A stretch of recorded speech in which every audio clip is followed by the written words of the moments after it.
বন্ধুরা, আজ আমি আপনাদের এমন একটি আদিবাসী কথা বলবো যারা সমুদ্রপৃষ্ঠ থেকে ৪,৪০০ ফিটেরও বেশি উঁচুতে প্রায় উলম্ব এক খাড়া পাহাড়ের কিনারায় বাস করে, যেখান থেকে সামান্য একটি পা পিছলে প্রতি বছর হাজার হাজার মানুষ, ছোট শিশু মারা যায়।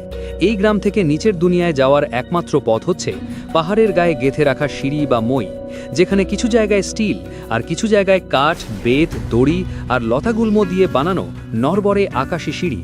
কাঁধে করেই খাবার, আসবাব, এমনকি বাচ্চা আর গৃহপালিত প্রাণী নিয়েও নামতে হয় আর উঠতে হয় এই সিঁড়ি দিয়ে।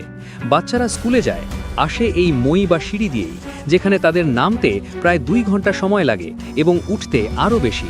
এটাই তাদের দৈনন্দিন জীবন। সিনেমার দৃশ্যের মতো মনে হয় বন্ধুরা। এই রহস্যময় ভয়ানক গ্রাম সম্পর্কে জানার আগে যারা প্রথমবার চ্যানেলটিতে ভিডিওটি দেখছেন, অবশ্যই চ্যানেলটি সাবস্ক্রাইব করবেন এবং ভিডিওটি লাইক করবেন। চলুন তাহলে কথা না বাড়িয়ে শুরু করা যাক। এই গ্রামটি হচ্ছে দক্ষিণ পশ্চিম চীনের সিচুয়ান প্রদেশের আটুলিয়ারের গ্রামের বাস্তবতা। প্রশ্ন ওঠে একটাই, এত জায়গা থাকতে এখানে উঠে বসবাস করার দরকার কি? আসলে এটার কারণ তো অবশ্যই আছে, আর তাই এ সকল কিছুই জানার জন্য আমরা আজকে এই উঁচু গ্রামেই কথা বলবো।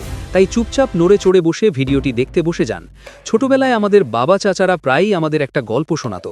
তোদের বয়সে থাকতে আমরা 7 সমুদ্র, 13 নদী, ঝোড় জঙ্গল আর পাহাড় পাড়ি দিয়ে স্কুলে যেতাম। যদিও এটা তাদের নিছক গল্পই ছিল, কিন্তু আমরা আজ এই কথার বাস্তবতা দেখতে চলেছি। সমুদ্রপৃষ্ঠ থেকে প্রায় 1400 মিটার অর্থাৎ প্রায় 4600 ফুট উঁচুতে দাঁড়িয়ে আছে চীনের আটুলিয়ারের গ্রাম। বাংলাদেশের সর্বোচ্চ পাহাড় তাজিং দং, যেখানে প্রায় 4200 ফুট, সেখানে আটুলিয়ারের উচ্চতা তারও উপরে। ভাবুন, এই ক্লিফ থেকে নিচে নামা মানে 1.5টা বুর্জ খলিফা ভবনের সমান পথ পাড়ি দেওয়া, বা অন্যভাবে বললে প্রায় 400 থেকে 450 তলা বিল্ডিংয়ের সমান। এমন এক খাড়া পাহাড়ে তারা রোজ ওঠানামা করে, একেবারে আকাশ ছোঁয়া পথ ধরে। সিচুয়ানের গভীর উপত্যকা আর খাড়া পর্বতমালার মাঝখানে ছোট্ট এই গ্রামে প্রায় 72টি পরিবার কাঠ ইটের ঘরে থাকে। শতাব্দীর পর শতাব্দী বিচ্ছিন্ন এই গ্রামে কোনো সড়ক নেই পাশের শহরের সঙ্গে সরাসরি যোগাযোগ। একমাত্র পথ সেই নড়বড়ে আকাশী সংকীর্ণ, দুর্বল আর বাতাসে দুলতে থাকা ধাপ। বাজারে পৌঁছতে নামতে হয় প্রায় 800 মিটার উলম্ব দেওয়াল বেয়ে। কয়েক ঘন্টার এই যাত্রায় প্রতিটি পদক্ষেপই হয়ে ওঠে জীবন মৃত্যুর বাজি। তবু আটুলিয়ারের মানুষের কাছে এটাই দৈনন্দিন রুটিন, ভয়কে পাশ কাটিয়ে টিকে থাকার লড়াই। গ্রামবাসীরা নিত্য প্রয়োজনীয় লবণ, তেল কিনতে বা ফসল বেচতে এই সিঁড়ি বেয়ে নামেন। শিশুরাও ছোট থেকেই শিখে নেয় খাড়া পাহাড়ে ভারসাম্য রাখা। তারা বয়ে আনে হুটরা, আলু, জ্বালানির কাঠ, মুরগি, শুয়োর সহ গৃহপালিত প্রাণী, সেই সাথে ফার্নিচার ও ঘরের যন্ত্রপাতি পর্যন্ত। প্রতিটি জিনিসের পেছনে থাকে ঘাম, সাহস আর ঝুঁকির দাম। অনেক সময় একবার নামার প্রস্তুতিতেই কেটে যায় কয়েকটা দিন। আরও কঠিন হলো যে পুরনো বেদবাঁশের সিঁড়ি পুরো পথ ঢেকে রাখে না। অনেক জায়গায় ধারালো পাথর বা গাছের শেকড় আঁকড়ে এগোতে হয়। একটি মাত্র ভুল পা মানেই ভয়ঙ্কর পতন। শিক্ষা এখানকার সবচেয়ে বড় চ্যালেঞ্জগুলোর একটি। বাচ্চাদের বাবা মা সঙ্গে নিয়ে ওই কাঠের সিঁড়ি বেয়ে নেমে স্কুলে যায়। দুর্ঘটনার স্মৃতি গ্রাম জুড়ে আতঙ্ক ছড়ালেও শিক্ষা ছাড়া উপায় নেই। তাই অনেকেই সপ্তাহের দিনগুলোতে পাহাড়ের পাদদেশের ডরমিটরিতে থেকে পড়ে। চরম বিচ্ছিন্নতায় আটুলিয়ার প্রায় স্বনির্ভর হয়ে উঠেছে। পাহাড়ের বুক কেটে ছোট ছোট ধাপের মতো জমিতে তারা ভুট্টা আর আলু ফলায়। 1 ইঞ্চি মাটিও ফাঁকা থাকে না। শূকর, ছাগল, মুরগি আর বিভিন্ন পশু পালন করেও আয় বাড়ানোর চেষ্টা চলে, কিন্তু বিক্রি করতে হলে তো নামতেই হবে ওই খাড়া পাহাড় বেয়ে। তাই বেশিরভাগ ফলন গ্রামেই খরচ হয়ে যায়। সামান্য উদ্বৃত্তই কেবল বাজানে নামানো যায়। অসুখ বিসুখ হলে সমস্যা আরও বাড়ে। হাসপাতাল মানে আবার সেই ঝুঁকিপূর্ণ যাত্রা। জরুরিতে অনেক সময় ঘটে অপরিণমীয় ক্ষতি।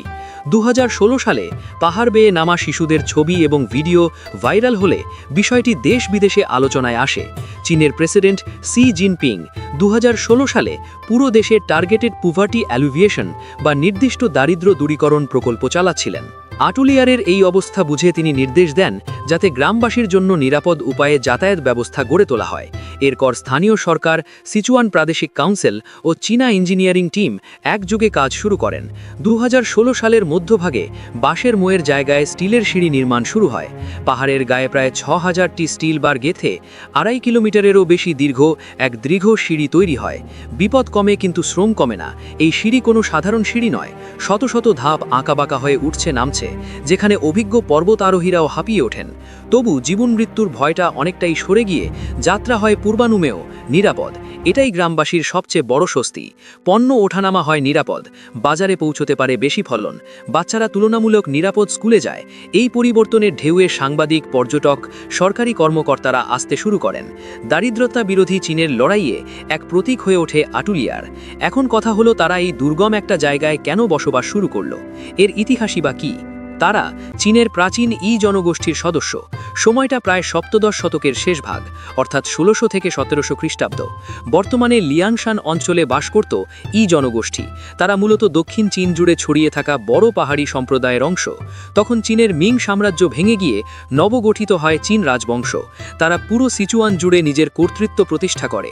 চীন প্রশাসনের বিস্তারে যখন সমতল ভূমিতে নতুন বসতি, কর আদায় ও রাষ্ট্রীয় সেনাপ্রবেশ বাড়তে থাকে, তখন অনেক পরিবারই উত্তর দিকের তুলনামূলক নিরাপদ কিন্তু দুর্গম পাহাড়ে আশ্রয় নেয়। তাদের কাছে পাহাড় মানে ছিল রক্ষা কবচ, যেখানে অপরিচিত সৈন্য বা প্রতিদ্বন্দ্বী গোষ্ঠী সহজে পৌঁছতে পারে না। এই সময় থেকেই আটুলিয়ার অঞ্চলের মতো দুর্গম ক্লিফে মানুষের চিহ্ন দেখা যায়। ১৮০০ সালের শুরুর দিকে গোষ্ঠীর মধ্যে পার্বত্য রাজবংশ বা নুসস চিফটামগুলোর মধ্যে অন্তর্ঘাত বাড়ে। তখন একদল পরিবার, বর্তমান আটুলিয়ারের পূর্বপুরুষরা, নিচের উপত্যকার সংঘর্ষ ও দাস ব্যবসা থেকে পালিয়ে এসে এই খাড়া ক্লিফের মাথায় নতুন বসতি শুরু করে। পাহাড় এখানে প্রাকৃতিক দুর্গ হিসেবে কাজ করে। নিচে শত শত মিটার গভীর খাদ, এক পাশে নদী, অন্য পাশে অপ্রবেশ্য শিলাবন। তাদের নির্মিত ঘর প্রথমে ছিল বেত, মাটি আর বাঁশের তৈরি সাময়িক কুটির। পরে কাঠ ও ইটের স্থায়ী ঘর তারা তৈরি করে। ১৯১২ সালের পরে চীন সাম্রাজ্য পতনের পর পুরো লিয়াংশান অঞ্চলে প্রশাসনিক শূন্যতা দেখা যায়। যুদ্ধবাজ গোষ্ঠীর দাঙ্গা, দাস ব্যবসা এবং পরবর্তী গণপ্রজাতন্ত্রে চীন প্রতিষ্ঠার আগ পর্যন্ত এখানে ছিল প্রায় আইনহীন পাহাড়ি সমাজ। তখনকার জন্য আটুলিয়ারের মতো পাহাড়ি গ্রামে থাকা মানে ছিল আত্মরক্ষার নিশ্চয়তা। ১৯৫০ থেকে ৬০-এর দশকে নতুন চীনা প্রশাসন পুরো লিয়াংশান অটোনোমাস প্রিফেকচার ঘোষণা করে, কিন্তু আটুলিয়ার তখনও যোগাযোগ বিচ্ছিন্ন। গ্রামবাসী তখনও বিশ্বাস করত পাহাড় তাদের রক্ষা করে। পরবর্তী দশকগুলোতে কিছু পরিবার সমতলে নামতে চাইলেও পাহাড়ের চাষের জমি, বাড়ি এবং পূর্বপুরুষদের সমাধি ছেড়ে যেতে চায়নি। ফলে গ্রামটা টিকে যায় তার পুরনো অবস্থানেই। শিক্ষার জন্য বাচ্চারা নিচে স্কুলে নামত আর প্রতিদিন ৭০০ থেকে ৮০০ মিটার খাড়া দেওয়াল বেয়ে ওঠানামা করত। ধীরে ধীরে এখানে অবকাঠামোতে উন্নতি আসে। বিদ্যুৎ, মোবাইল নেটওয়ার্ক, ইন্টারনেট পৌঁছে যায় পাহাড়চূড়ার এই গ্রামে। স্কুল এখন তুলনামূলক নিরাপদ। বাচ্চাদের হাতে ব্যাগ, গায়ে সাধারণ ইউনিফর্ম।